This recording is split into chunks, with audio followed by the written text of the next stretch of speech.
I have spent a solid chunk of time using both Webull and Fidelity, switching between them to see which one actually feels better for different types of investors. And they are pretty different. One's sleek and modern, and then the other's more traditional, but way deeper in some areas. So if you're stuck choosing between them, this should help clear things up. So now, first, let's differentiate their core philosophy. So modern versus traditional.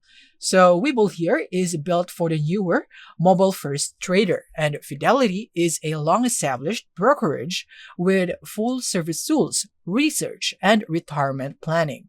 So the question is, do you want speed and simplicity or depth and long-term tools? So the answer would depend.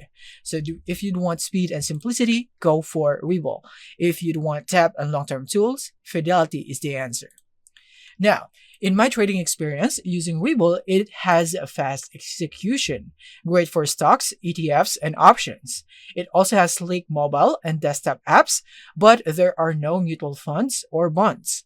It is strong for active, short-term traders or beginners who want a clean interface. And as for Fidelity, you get a full investing suite.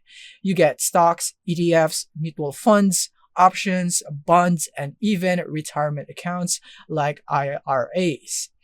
More advanced order types is also present, and also deep research tools and human support. App is also improving, but not as modern feeling as Webull.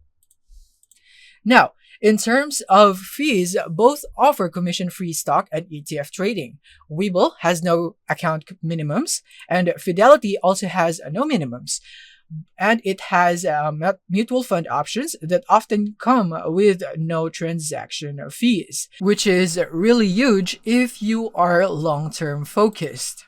Now, which one should you choose? So Webull would be great for you if you would want a simple, fast way to actively trade, especially if you don't need a retirement accounts or mutual funds. But Fidelity is much better if you'd want a more complete investing experience, especially if you're planning for retirement, want deep research, or need customer support that you can call. A lot of people start with Webull, then move to Fidelity as their strategy matures, so you could also try out that process if you are a beginner. So that's it for this video on the Webull versus Fidelity. I hope the info that you got is helpful. Thank you for watching and see you in the next one.